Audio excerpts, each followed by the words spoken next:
My name is Elvis Safari. I represent FIND's Women Health Program. And I think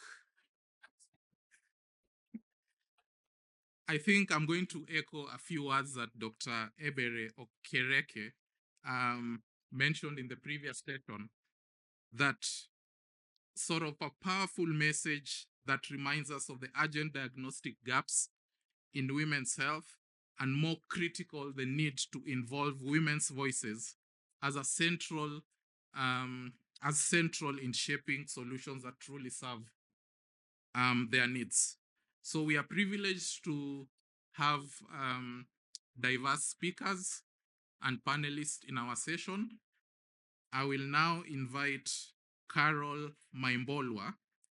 Carol is the Executive Director of CITAM Plus and a dedicated advocate for TB and HIV program. Her work also spans across national and international platforms, where she consistently champions gender equity, community engagement, and the right of access to high quality care. Please join me in welcoming Carol.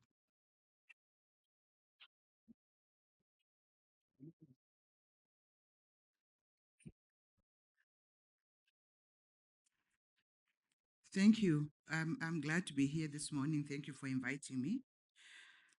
Today, I speak to you as a woman, as a mother, as a caregiver, as a health advocate, but also as someone who has lived with both, lived and survived both communicable and non-communicable diseases, and it's several of them.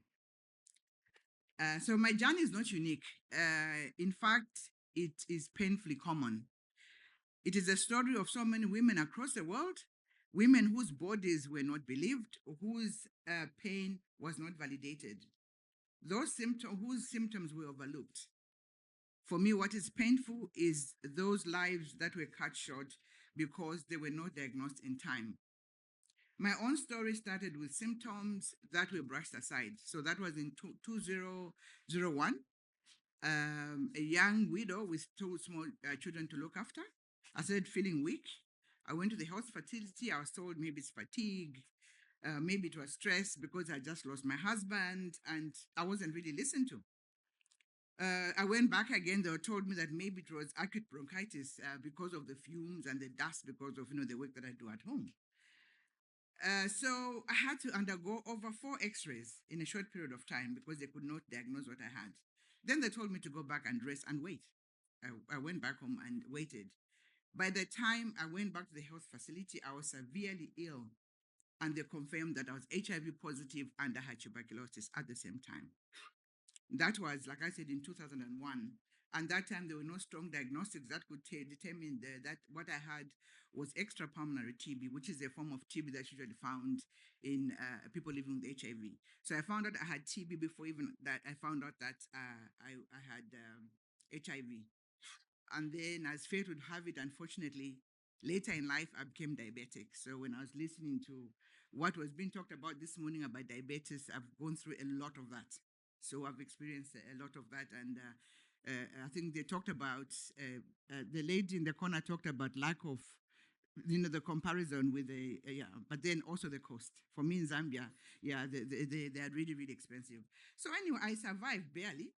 And I carry the memory. For me is really the fear of not knowing. Like I said, I had 2 small children, not knowing whether I'm going to be alive to see my children grow or I would leave them alone. And then also the helplessness, the waiting. You had to wait. For those like Michelle said, I've worked with Michelle since the early days when we were fighting for ARVs. It's not knowing whether you're going to have treatment or not, whether you're going to die, because you're going to do the activism. People, we got a bad name as activists because we used to break, boots, we used to make noise because you didn't know whether you're going to be alive the next day.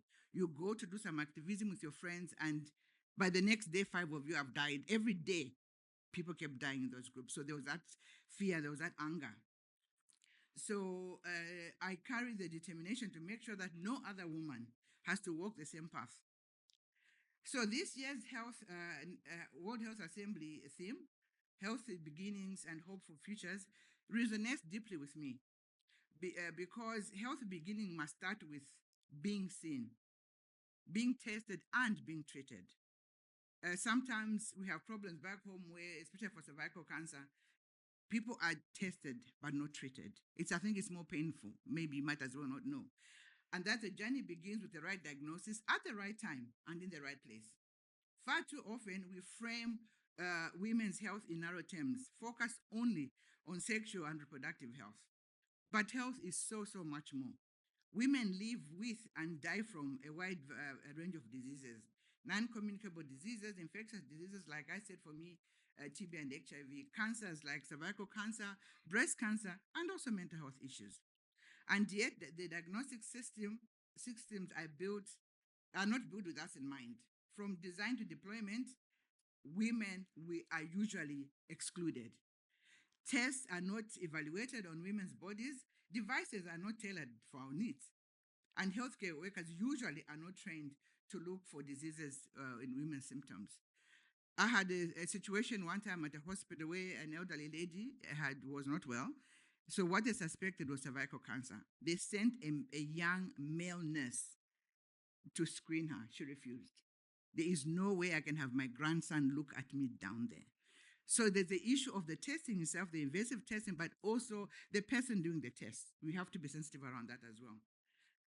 And so, like I said, health workers are trained to look for diseases. So if they're not, the result is late diagnosis, misdiagnosis, or missed diagnosis.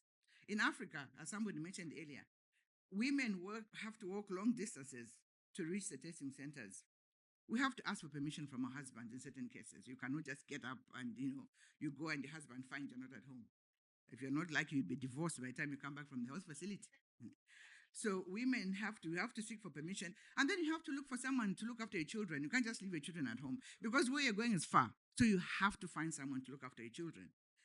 And then often we have to pay out of pocket. But sometimes by the time you reach the office, the health facility itself, you find that the test may not even be available.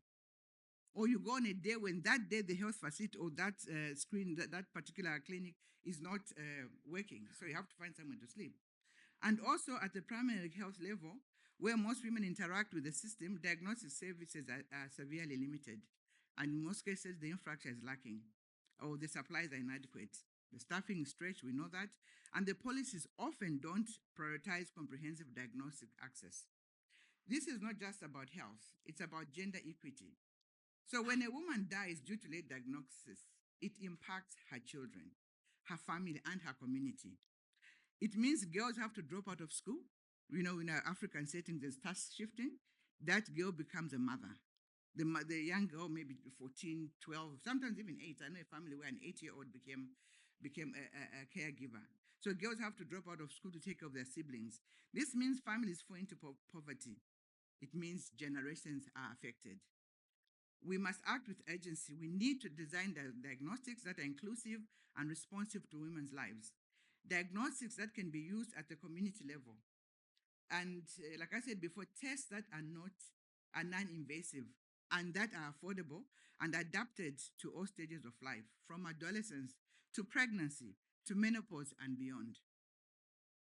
We must include women in every step of innovation pipeline, from research and development to trials and procurement and policy. We need women-centered design, and we need also health workers trained to recognize and respond to women's unique representations. We need health systems that put diagnostics at the center of care. We also need to look at intersectionality because the diagnostic gap is even wider for women who are poor, the rural women, those living with disabilities, those who are displaced or affected by conflict. We must reach women at the margins, not just those in clinics, but those in informal sectors, refugee camps, and we also need to look at those who are in remote areas, hard to reach areas. We have areas where when it rains, the bridges are washed away and you can't reach them. We need to find a way of including those. We must also develop and increase access to low-cost quality testing method. For me, quality testing method and also point-of-care testing, which can overcome stigma and cultural barriers, and also enable women to test in private setting, especially for cervical cancer. It's one thing that I will really call for. For cervical cancer, self-testing is something that's going to help us. because of the traditional norms. Women are not going to go and get tested. For me, when I go to the ART clinic to receive my medication, I'm offered free testing for cervical cancer. But like I say, I go there and I find my children, my friend's child, to test me down there. I'm not doing it. I'm an advocate, but I'm not going to do it. So if you give me a test that I can take to my home and do it by myself, then that one is much, much better for me. So it overcomes stigma and cultural barriers and also enable private testing and also meet the needs of the underserved population. At the moment, this is what's happened now is an opportunity for us. We are in the moment of global attention and momentum. The WHO's campaign to improve maternal and child health is gaining traction. The SDGs remind us of the centrality of gender, equity, and health access. And the global health community is increasingly recognizing the foundational role of diagnostics. But recognition must be matched by action. Funding for diagnostics must be increased, not just for new innovations, but for deployment and scale up at the primary level. Procurement systems must also prioritize tests that address diseases sorry, that word, affecting women. Policies must ensure equity and not just equality in access. So, as a woman living with HIV and a TB survivor, I think about how different my life might have been if I had been tested and put on treatment early. Right now, my shape is all over the place because I got lipodystrophy. I found out I was HIV positive when I was in those days, stage 4.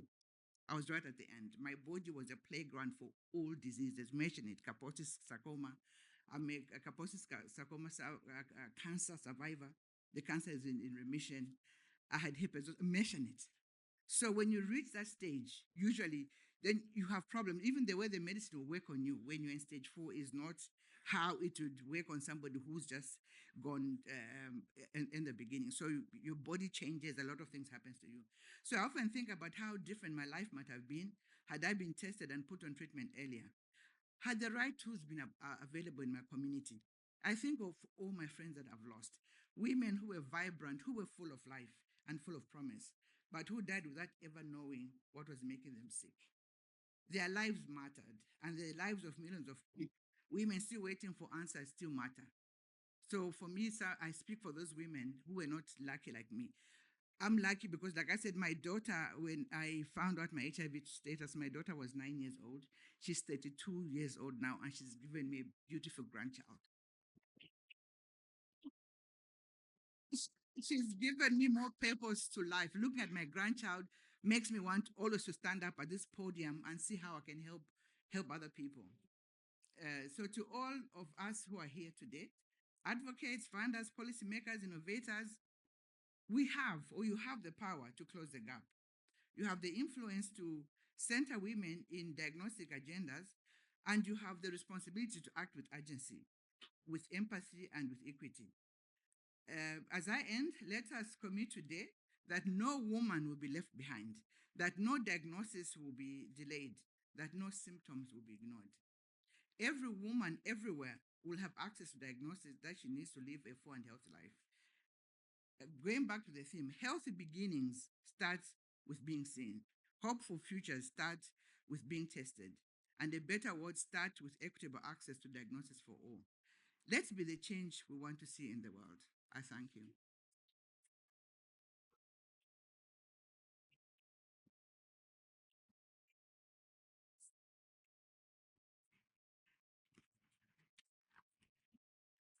Thank you so much, Carol, for that powerful opening remark, for sharing your personal experience, for sharing the different challenges that you've navigated in person, and also for the work you are doing in trying to advocate for that change. Right now, I am pleased to introduce our moderator for this session, Dr. Els Torelle.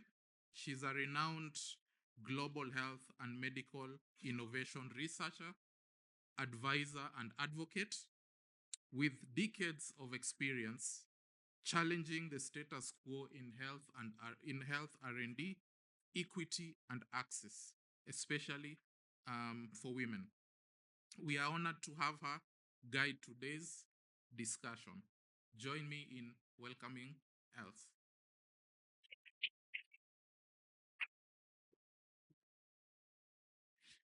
Thank you so much, and good morning, and big thanks to Finds for inviting me. It's a real pleasure to be here.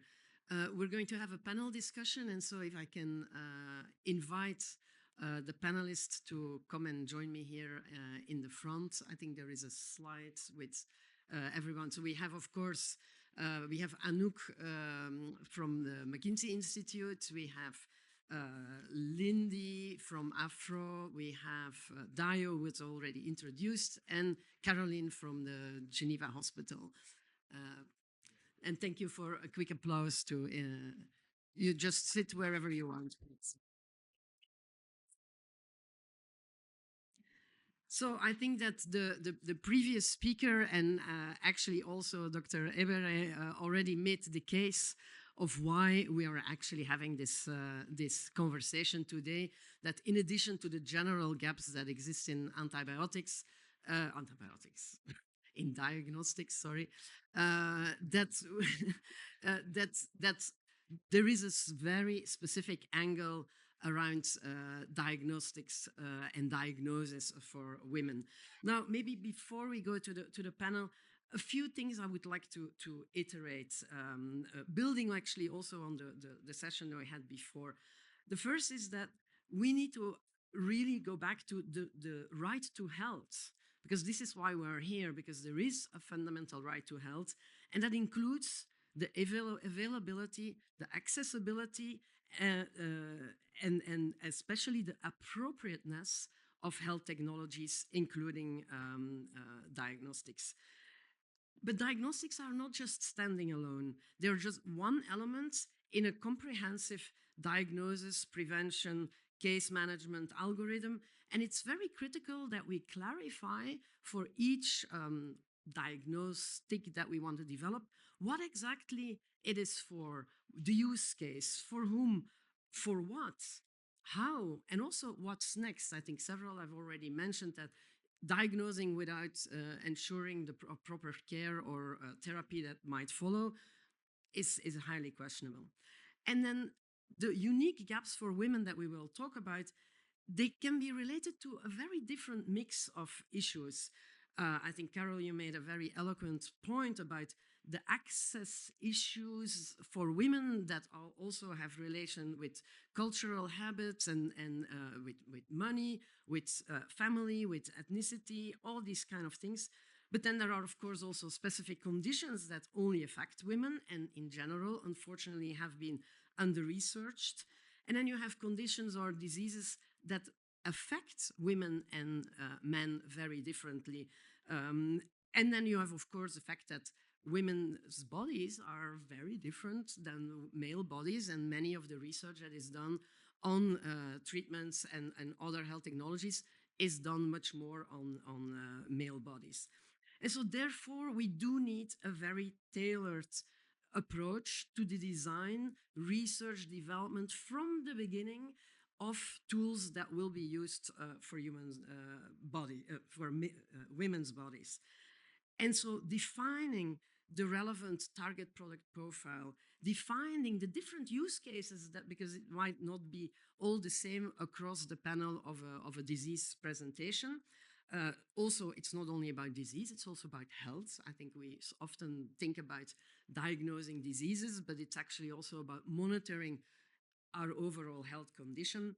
And so where, of course, women need to be adequately represented throughout, from the design stage to the end, in every thinking and development that is going to be made. And so the goal of this session is actually to map and illustrate with very concrete examples, in addition to what we already heard very richly recounted by Carol, some of these gaps and challenges, and hopefully move us to some of the solutions. So without further ado, I'm going to ask each of the panelists one starting question, and then we'll open it up for a little bit more interactive debate. We're going to start with you, Anik, because the McKinsey Health Institute has published recently 2 reports mapping out some of the diagnostics gap for women globally, but also there are, as you know, very specific issues related to women in low and middle income countries. And so can you give a few specific examples and especially also illustrating the different ways in which these gaps present themselves? Thank you. Thank you, Els. It's very difficult to go after Carol, and you had a wonderful testimony here. If I also just take a step back, so we started the journey on women's health with the McKinsey Health Institute and the World Economic Forum doing the research, and you said something very true: is women is much broader than just sexual and reproductive health. Actually, only 5% of our health burden spans from these conditions, while 95%, so the majority of our health burden span from conditions that both men and women share. So, and we knew that individually or like in a fragmented way, we knew that women had poor health outcomes than men more often than not. We knew cardiovascular, women are more likely to die from a cardiac infarction than men. We knew that women get diagnosed later. There was the study showing that women present a later stage of disease, usually when they are diagnosed or get diagnosed. We spoke about diabetes this morning, 4.5 years on average older than men when they get diagnosed. So it was very important to start bringing all of this under one umbrella and bring a price tag to that gap. So the results and the surprising facts of that study were women spend, while they live longer, and I'm sure all of you know that women live longer, they spend 25% more of their life in poor health. And then when we translate those 25% into a price tag, so to speak, 60% of that burden is during the prime years of women, when between 20 and 60 years, when they are fully active in their communities, at work, in their families. And that translates into the $1 trillion economic impact globally.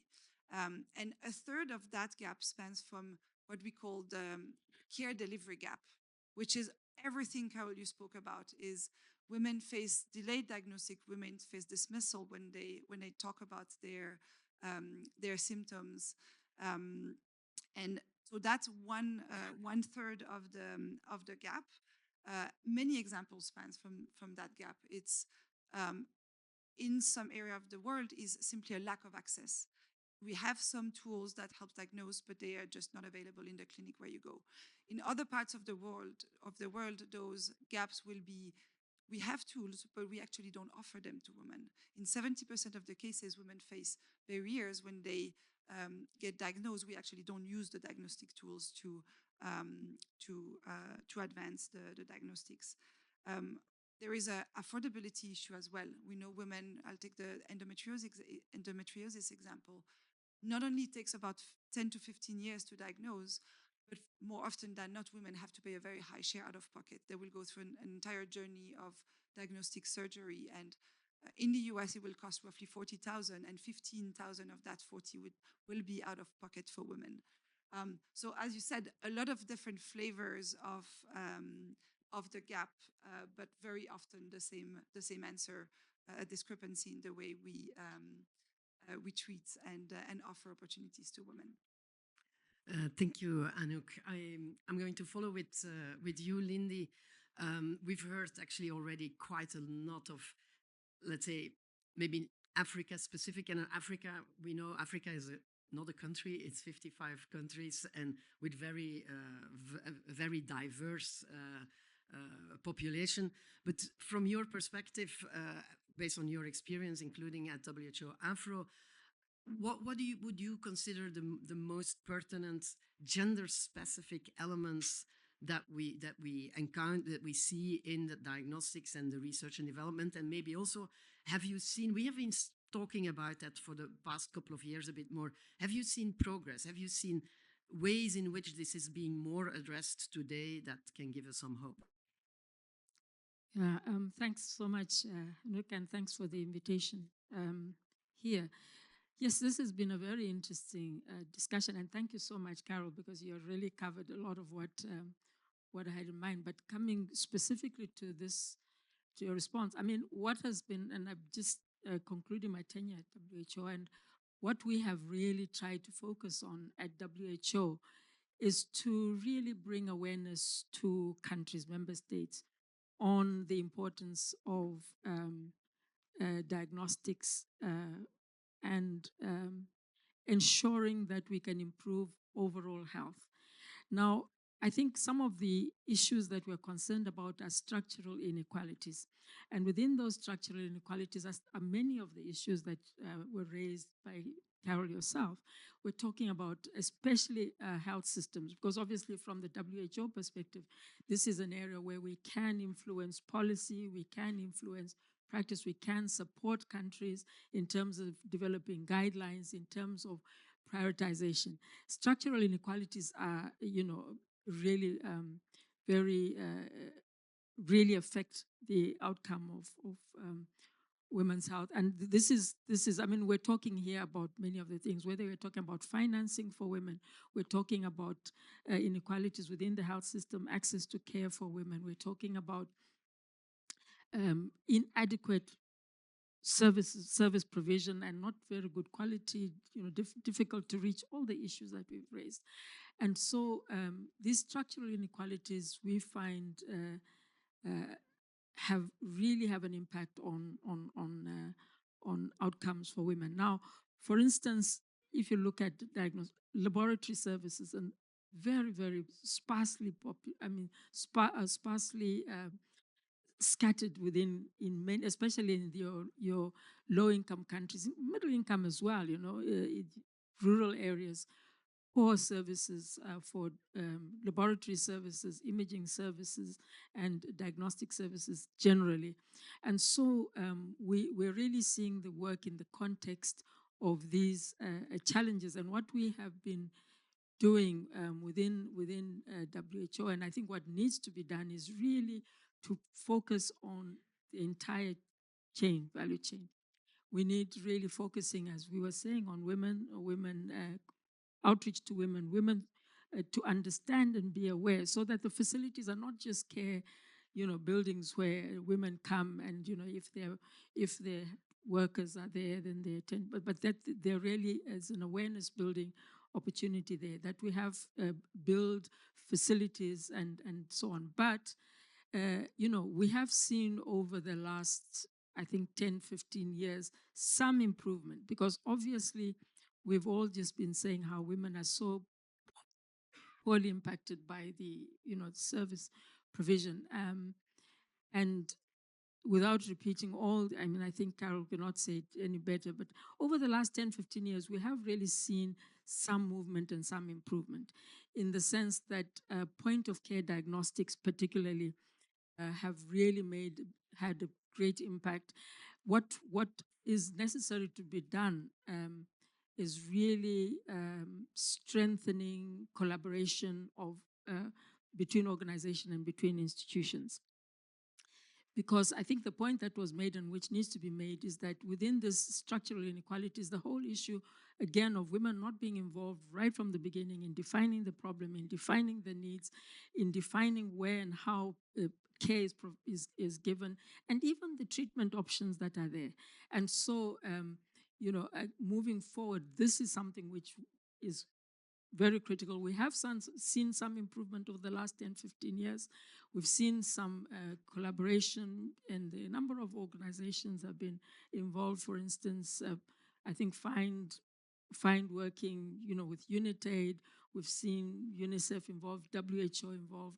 We've seen a few others involved, really in terms of strengthening the capacity of women to be aware of the health problems, but also going further into the training of women, scientific discovery, R&D, and so on and so forth. And the examples, for instance, in my country, in South Africa, we have, for instance, the mRNA hub, which is really involved now in tech transfer. And there women are really benefiting, women leading it. That's already very exciting, but also the benefit of more women with these different tech transfer. So I think that, the health systems, the collaborations, R&D and science, I think point of care for a number of areas have really been have been game changers. So we've seen this development over the last maybe, I don't know, maybe 5 to 10 years we've seen, but a lot more needs to be done. More investment by countries, more investment by institutions in developing technologies and also simultaneously the health system. So sometimes the technologies on their own, need some sort of health system backing and support, and also moving on after screening and so on and the testing and care, that the funding needs to be there. So we have seen, for instance, HPV and a number of areas we've seen very improvements, and I think this is a great way to go, but a lot more needs to be done for us to have an impact on women's health. And maybe just finally that, for instance, with the health systems, one of the things that I've noticed in a number of countries is that screening is there, but if you're not on health insurance or you don't have access, yes, if you have health insurance or some sort of financing to be able to screen, that's great. But many women, and these are the inequalities that we're talking about, don't have access, don't have that access, don't have the financing. And so, even if we have the tools, it's no use screening, 1/10 of your population who have funding for that screening. And that really we need to be moving to ensure across entire populations. And then that's why we in WHO have been emphasizing universal health coverage, because there's an implication there about financing, reaching the more difficult to reach and so on. And also, Can I stop you there? Because I want to come back to you a bit I was later. just going to say science. Okay, I'll stop there. Okay, we have a second round, but thank you so much. This was absolutely rich, and the structural inequality that underlies everything is of course very well taken. I'm going to move to Caroline, and I mean, as an OB/GYN, you're of course very much into maternal and child health, sexual reproductive health, which are the classic things where women's diagnostics is very important. Can you speak a little bit to some of based on your experience, where you have seen the biggest challenge, and maybe illustrate with some examples where you have seen progress recently? Thank you very much. So it's true that in my experience as really a first-line medical doctor every day here in Geneva, but also in a lot of low and middle-income countries, what I've seen is that we always talk about reach the unreachables. Even here, I mean, in Geneva, we have a lot of women who are coming, and the ones who are diagnosed with cervical cancer are not the women with good health and good access to health. Same thing in low income. So I think there is a need really to be creative and develop like tools in order to bypass the labs. I think there is this need because actually it's impossible to think about labs everywhere where we want to reach the unreachables. And so to develop these tools, we need to be creative and have the possibility to go, and it's really gender specific, and it's a bypass of the lab. I think there are two very important concepts that need to be really integrated in our minds, in our way to do research, because as for example, of course, cervical cancer, when we started campaigns, it was very difficult to do cytology or whatever we want to test and convince first the woman that we will have the results in 1 week. So finally, how we will do the test? Are we going to take out their uterus? Because there was a lot of beliefs in that sense. And finally, 1 week after, of course, we had the loss of follow-up for 80% more or less. So of 1,000 campaign person, we were very happy. And finally, 200, 100 were coming back. So it was a total failure. So basically, I think there is this need of being able to develop the tool, so design a test that is really shaped for this specific need, and then also be able to have a continuum of care in that sense. So, for example, cervical cancer maybe is the best, but there are others. We have been able to develop this self-test procedure, which was very well accepted all over the world based for the women, and it was possible to respect their dignity, their privacy, and their way to do the test without taking care of the literacy or illiteracy in health, which is also a very important concept. They were able to do it by themselves and in 1 hour be able to have the result and then being treated. And by treating precancerous lesions, we are able to reduce of almost 90% the development of cervical cancer. So this is a way where we have done a lot of progress, I think, and where, of course, diagnosis and diagnostic tools, creatively and very performant, were able to bypass the gaps where we had difficulty to reach the woman and then to pose the diagnosis and then to treat. So all these triage and treatment were in a very well aligned way. Of course, we had a lot of work to do in that sense, but I think this is one very important part of the progress that we are doing. Yeah, thank you so much. And I think this is an example that we cite quite often, but it's great also to see successes and the concept of self-testing in the privacy, etc. I mean, it's something that was never thought about before, which is completely crazy, right? But now that it's there, I think it's really an illustration and an example that we should carry forward. Dayo, I'm coming to you because, of course, I mean, Find has been doing work that relates to the specific angle of the care, the gaps for women in diagnostics. I think you have already been involved also in the cervical cancer, but are there other things that you want to share with us of examples that Find is working on? All right, thank you. Well, so the as we all know, Find was of course set up to look at help contribute to filling diagnostic gaps and vulnerable populations, mostly in resource constrained countries. And I think it's taken almost 2 decades for us to have a separate program that recognizes, well, not separate, but a complementary program of work that recognizes the need to address the gap, the additional complexities due to women's how that affects women in terms of the diagnostic gaps. And it was very interesting listening to Carol and the others speak. But I'm sure my colleagues in the audience are probably quite happy to.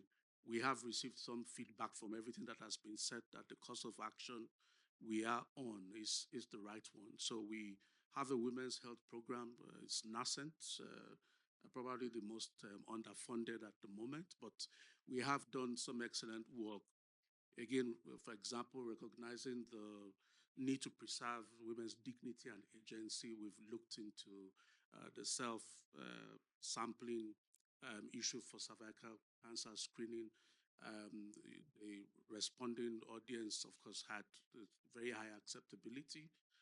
One of the complications for or difficulties with testing or self-testing is requiring trained healthcare workers to collect samples because you also want to put them into appropriate transport medium. So we have done work looking at transport of samples with or without medium, and seeing that transporting in dry specimens dry is not inferior to transporting in medium, which of course then allows self-testing. Means people can collect their samples at home. You don't have to transport in any specialized manner, and you can get that lab. I think it's Lindway that talked about the centralized testing and the need to go to labs or the distribution of labs being quite sparse, especially in many resource poor countries. But we have done some work to look at that, and I think this is Vietnam. So we've evaluated a testing model that allows for decentralized testing, which means specimens can be collected at home or in different less central areas, but then all moved to a central point or aggregated at some points for testing. And this was actually found to be acceptable to the women, and in fact, not just acceptable, they were willing to even pay for it. Because again, the thing with a lot of healthcare interventions, including diagnostics, there's always the issue of who pays if you don't have appropriate sort of social insurance or health insurance cover. But these are some examples of work we've done. We recognize that some conditions that affect everybody, and when I say everybody, men and women, but also affect women, sort of either a different manifestation. I'm talking, for example, about female genital schistosomiasis, because I mean, men have schistosomiasis, but and women also have schistosomiasis, but there is the manifestation for the genitals, which requires innovative testing, and we are, of course, trying to do some work in developing new tools to address that gap. So Thank you. No, this is, and there is probably more information on the FIND website that you can learn about. And actually, it brings me to, I mean, and I'm seeing the time is going fast, so we won't have time for a full round of second questions. But to link it also to the previous session, the importance of actually doing, I mean, of course, FIND is a research and development organization primarily. And so there's been so much attention lately around building greater resilience, self-reliance. You called it health sovereignty earlier, Dio. And of course, it's, I mean, and in particular in Africa for pharmaceuticals, there's a lot of attention on vaccines, a little bit less, I think, for treatments and diagnostics. But in a way, I mean, I think diagnostics are probably a low-hanging fruit compared to the complexity of developing up to marketing approval of vaccines and treatments. And so, and then maybe it's a question for both Lindy and Dio. Where do you see like what the priority actions to take to actually create more of an ecosystem of that diagnostics research and development on the African continent? And then, of course, making sure that all the steps are taken to involve, in particular when it concerns women, women from the start. So maybe very short, each a quick answer before we will open it up to some questions in the audience. Okay, thank you.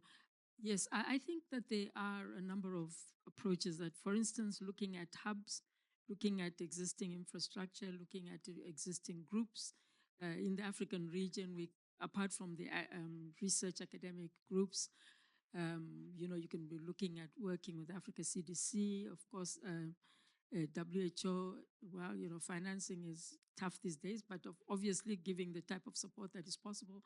And, there are collaborating centers. And so these are some of the opportunities that are there, because I really think we need to be getting together, as I was saying earlier, needing to get together so that we create those opportunities and be able to put the sort of the intellectual capital together to be able to get the resources and funding for the work that needs to be done, the R&D work, for instance.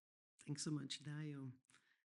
Well, not in any particular order, but I think we need to, there's not enough attention or recognition or a proportionate response to the situation with diagnostics. I mean, in later sessions today, we will hear a bit more about the Lancet Commission report on diagnostics and the updates. I mean, the key takeaway from the first report is that, more than or almost half of the world's population have no access to essential diagnostics. And I don't think that there's been a proportional response to that. Diagnostics were as big an issue as vaccines and other public health countermeasures during the COVID pandemic. But in the aftermath of the acute phase, all the conversations about vaccines, nobody is talking about diagnostics. So I think that one of the first things that need to be done, and this is,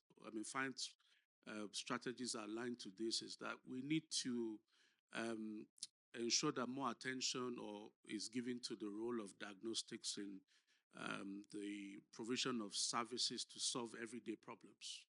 Okay, we don't have enough diagnostics to address or identify the common causes of fever, or in fact, in most settings, we don't know what the common causes of fever. So once the malaria RDT is negative, it's what next? So woman or child has traveled 5 kilometers to get to you. So you give the anti-malarial, you give the antipyretic, and you hope that, fingers crossed, everything goes well. So we believe that at primary healthcare level and as part of UHC, we need essential diagnostics, which is part of why our focus is on rapid point-of-care tests. So rapid diagnostic tests or molecular platforms that are truly point of care, and multiplexed so that you test, it's an integrated approach. You test for multiple causes of conditions of interest at the same time for efficiency and, of course, to reduce costs. The other thing related to that, obviously, is if you do that well for common or everyday conditions, then you'll be able to deal with the outbreaks when they come. Because one, there's a habit of diagnostic-led intervention already in place, so people don't continue with this model of 30 years ago where clinicians made presumptive diagnosis and managed empirically, which had its role, but I think with diminishing options for drugs, antibiotics, antimicrobial resistance on the increase, we need to conserve the tools we have now, and it's wasteful. So we also need to save money, and for every poorly identified case we manage, then we delay or take chances on instituting prompt treatment and guaranteeing or improving prognosis. So related to that is if we developed a habit of doing that and may also made relevant investments, then R&D will follow, because R&D, whether it's initiated by academia and others, need to work to solve society's problems. Okay, and if society has determined that we need to diagnose issues, then R&D will try and find a solution, because already there's a market. Government wants to understand, look, all these fevers that are RDT negative, what exactly is going on? Okay, so is it dengue? Is it chikungunya? Is it, how can we deploy a multiplex test that looks at all three from both endemic disease perspective and the pandemic preparedness one? Then solutions happen. I mean, we had the example from Algeria. They started off just wanting to manufacture or domesticate manufacturing of glucose strips.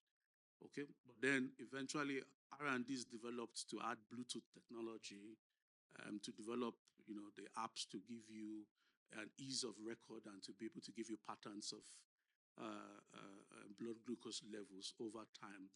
I can tell you that probably the next step that will follow is that they'll probably develop their own CGM, and then CGMs are linked to insulin pumps, and patients are basically, or diabetics are basically autonomous. They don't even think about when to give insulin or test. Everything just works smoothly. So. Yeah, thank you. And I think I want to link back also to the comment that Michel CDB made, that we really need to work on the narrative, on advocacy, and also and I realize even in this panel, we start to talk about women, and in the end, we kind of are back to the general diagnostics gap, and we've somehow, despite the fact that we started very strongly to say, well, we need specific attention for the angle that is specific to women. And I think that we need to all together, and I mean, 50% of the population are women. We have a strong role in making sure that that voice is heard again and again, and that we interrupt our own conversations to say, wait a minute, we were talking about women here. Because it's very easy to get distracted, and also on the technical issues, while these are actually fundamental rights issues. So we have a little bit of time to open up to one or two questions from the audience. And if I can insist, keep the women's angle to it. Anyone? Okay. We have two questions, Piero and the gentleman behind. Thank you very much. My name is Paul Lalvani. I'm with the Empower School of Health, and we focus on large-scale capacity building of health professionals, both on the provider side and the supplier side. So whether it's manufacturing of products or whether it's the frontline community health workers, doctors, and nurses. We've been talking about products, but the utilization of those products, especially at the point of care, because more and more products are going to the front lines and even to the patients directly. We're doing a project in India right now with the Gates Foundation. And the frontline workers, we have about 2 million frontline workers. Ethiopia, Nigeria, DRC, we're talking about hundreds of thousands. So the strategy of we're experimenting something, piloting something in India, but would love to hear how we introduce all these cool new technologies. Some of them simple to use, some not so simple to use. What are some approaches being used? We'd love to hear that discussion. Thank you. Thank you so much. We're going to take the questions and then give a proper opportunity to answer. Piero. I'm Piero Diaro. I work for the Pandemic Sciences Institute at the University of Oxford. It's going to be sex-specific, gender-specific. Thank you. And it's a question and a challenge between the developers, Ayu, and policymakers, Lindy. My example is about, I wanted to go back to what I was saying at the beginning, that diagnostics are a step into an end-to-end process. My specific example is for leishmaniasis, visceral leishmaniasis, and a drug, which is methotrexate. Methotrexate is the only drug that is orally administered orally, and unfortunately is the only drug that seems to work in East Africa and in PKD, which is a complication of visceral leishmaniasis. The problem with methotrexate is that is teratogenicity, and therefore now you are in this situation whereby you're telling a woman she's got leishmaniasis. Here's the treatment, but now she's got to undergo a pregnancy test. Now, is the test available? Is the test acceptable in that population for that person at that age, maybe a young girl? And then the next thing is what next? So how to prevent a pregnancy, not only during treatment, for a long period after treatment is completed. What are the means to doing that? Are medications available, like long-acting, Depo-Provera, that sort of things? Are they acceptable? And then there is no pregnancy registry available today. So the question of the challenge is, how can we integrate the availability of tests that we have that work more or less for leishmaniasis into a system whereby gender-specific issues are taken into account so that women are properly treated and protected. Thank you. Anyone, a final question? I see in the back. Thank you. I'm Keke Kao from Find. My question is, the majority of healthcare workers are women. The majority of people in this room are women. So we are at the levels where decisions are being made and where the delivery is at. What are we doing that is so fundamentally wrong in getting our messages across that something needs to change? Thank you. That, I think, is a very nice question. So, I mean, I'm giving you the opportunity. You pick and choose whatever you want to comment on because we don't have so much time. Let me start with Anouk. Maybe I wanted to react to the last comment because I could not agree more. I think the nuance here is still that our women in this around this room or at the table are they the decision makers? And of course, and we know so from part of the McKinsey research on women in the workplace that that is not yet the case. So there is a big call to action for more women in leadership position. I'll let colleagues answer for the policy ecosystems. Oh, maybe just very briefly. I think yes, we have many women who are in institutions and so on, but I think what we also need to do is more sensitization of women who are in the institutions. I think just being a woman doesn't necessarily mean that you are as sensitive as you should be to the general needs of women. And I think that is something that is important. So I think that is something we need to be looking at. Even, I mean, in many countries, yes, low middle income countries, the complaints about nurses who, as you say, are largely women is, it's endless complaints. I think that's something we need to look at. I also think maybe in terms of how we take the tools to countries. I think one of the things that we do need to do is this sensitization, speaking with communities and having community um, representatives. I think this is absolutely important. There are examples which obviously you'll be aware of where, there are committees or some sort of grouping, community groups. And I think maybe having these groups within the community assisting in terms of defining priorities but I think a lot of it needs education and awareness, because just having women, I think we're learning that this isn't necessarily the solution unless this particular agenda item is on the table. How do we address women's needs? How do we prioritize what women need? What is it as women that we would like to see? So this is just a reflection on my part. And I think from the policy side, this is something that we need to do a lot better. Thanks. Thank you. Okay, so very quickly, Paul's question was about training. Yes, for the countries where we work, where we've been involved in deploying new tools, we have contributed to training.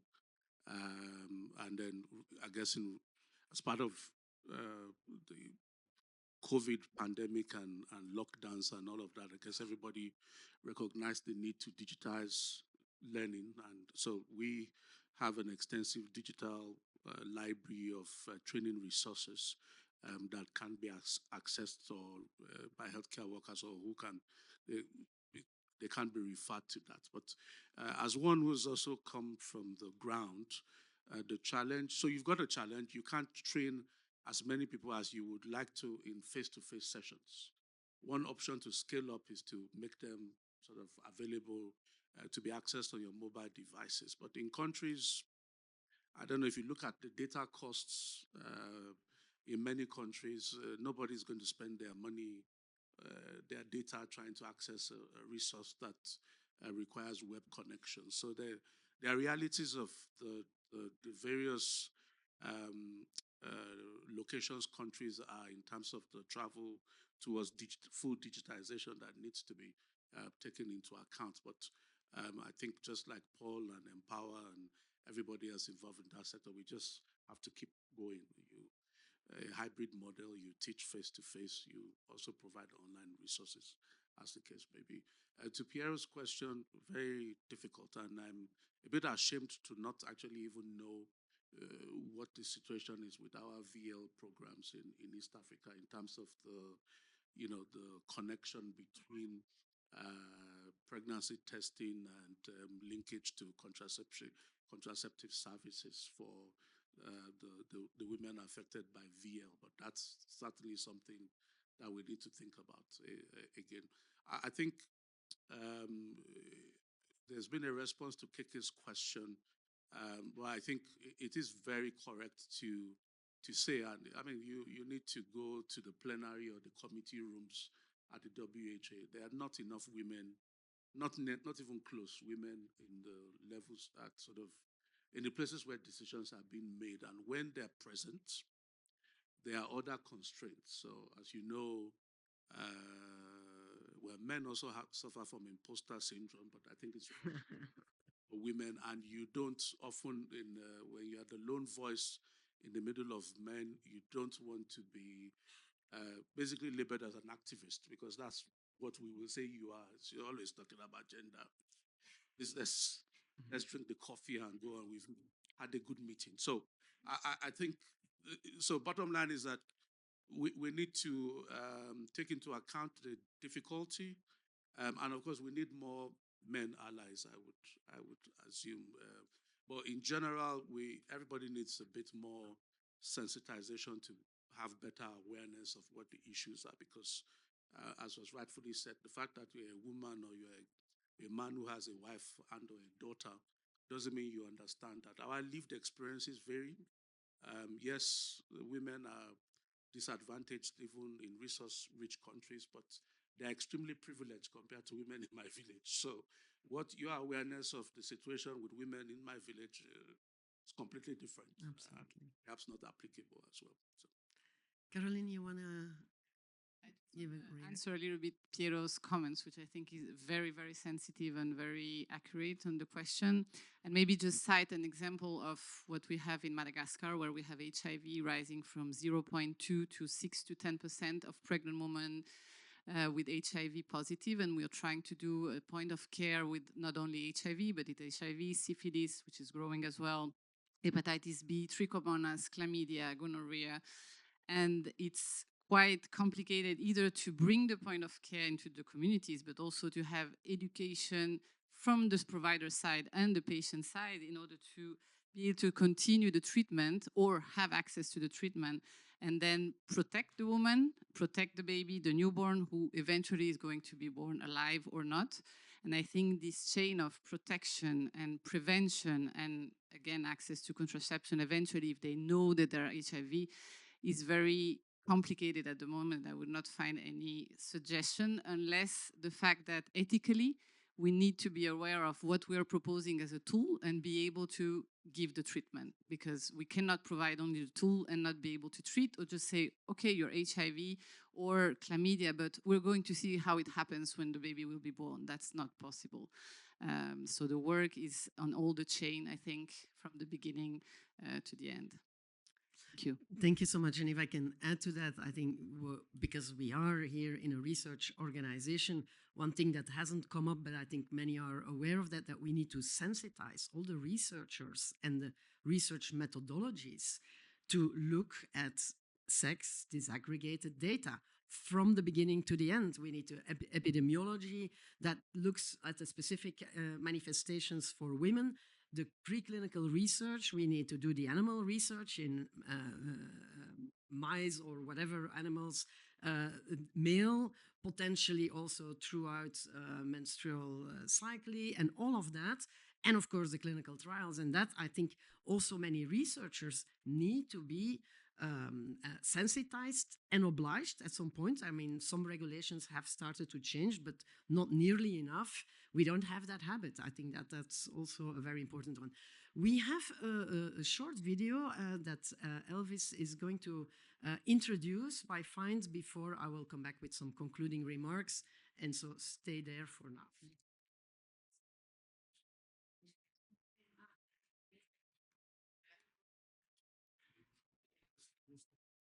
Thank you so much.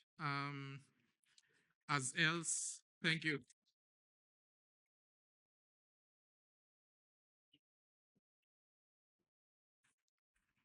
Thank you so much to the panelists. I think it has been such a powerful session. At this point, we are going to show a short video, and this is part of our work under the pillar on community and civil society engagement, aligning our work with people's needs, and it sort of illustrates how we expand access to diagnostics through supporting organizations like ACHA, the African Cervical Health Alliance, which was launched in late 2003 and now represents over 27 civil society. Sorry? 2023, thank you. And now represents over 27 civil society organizations across 16 African countries.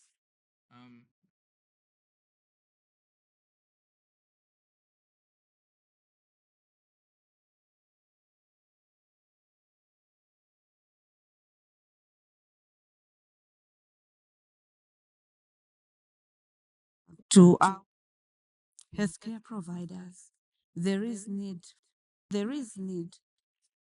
for capacity building to our healthcare providers. There is need for resources for screening. I was first diagnosed with HIV. That was in the year 2000 when I was pregnant of my son.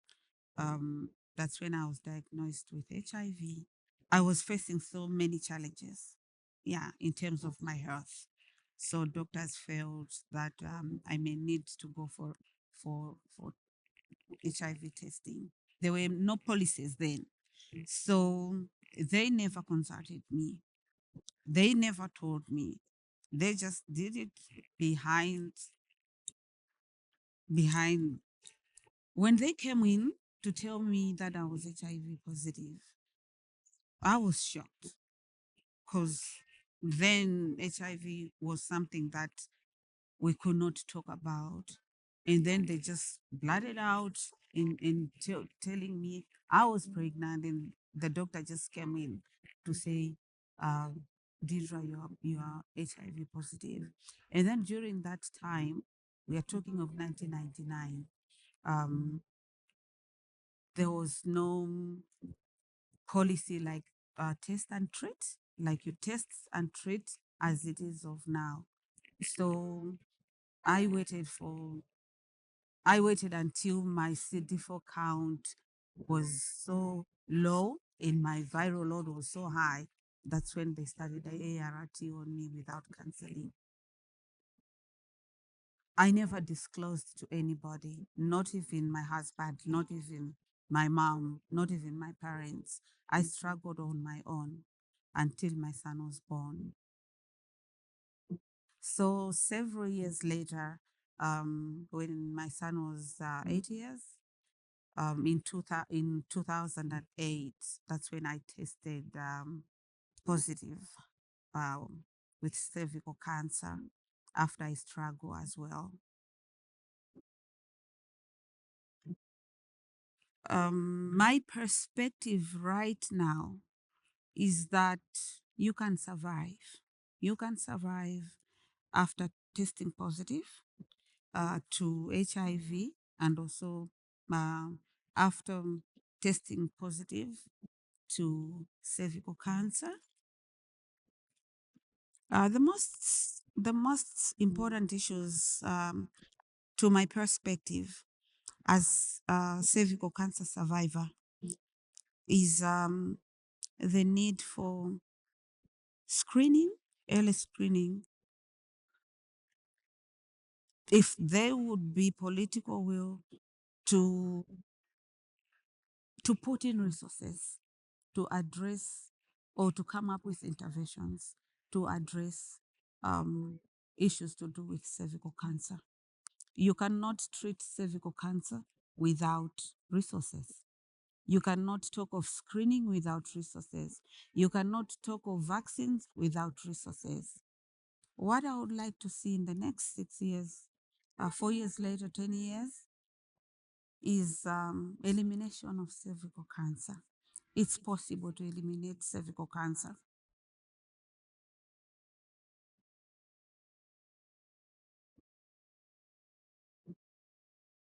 There is need for capacity.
That we have been hearing. And of course, we need to pay attention by measuring systematically, researching, looking at those data, sex disaggregated data in very much detail. And to me, a critical element in moving forward is actually more women in research and more research and development closely linked to where the needs are, and where we go back to the discussion about the regionalizing or localizing of research and innovation close to the communities and involving the communities, which will also help not only defining better products or interventions, because it's not always about products that we talk about, actually healthcare in its broad dimension, with the communities, and such that there is the trust that someone mentioned before about the interventions that are being developed.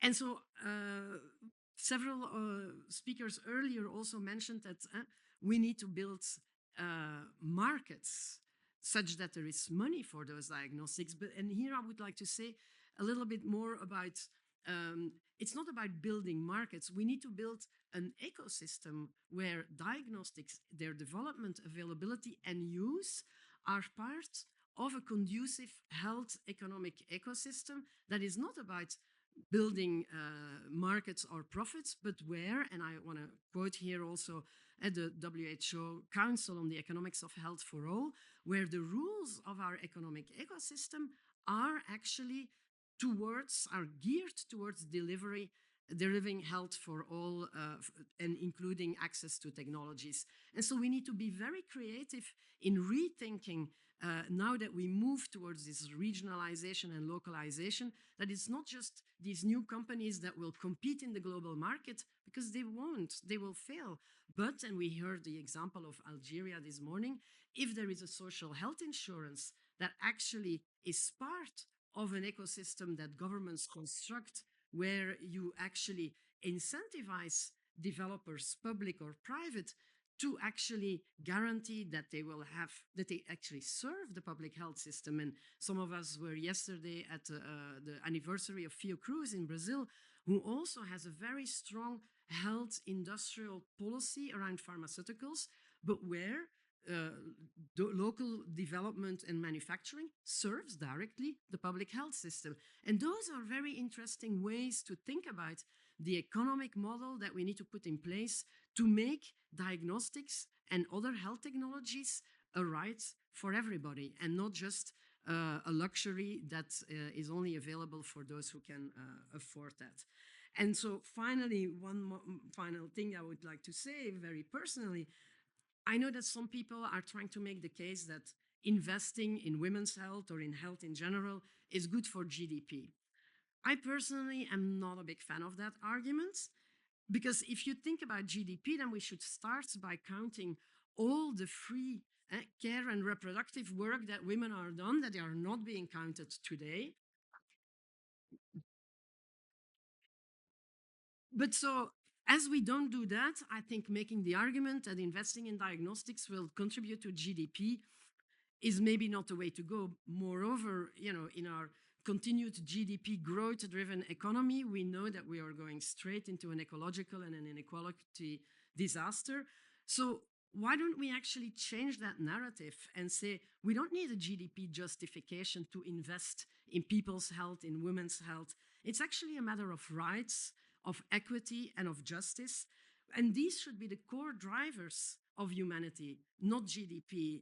And to go back to, and I encourage you to look at the report of the WHO Council on the Economics of Health for All, to say the economy must serve the communities, not the other way around. And I leave you with that. And thank you again for all the panelists for a wonderful conversation.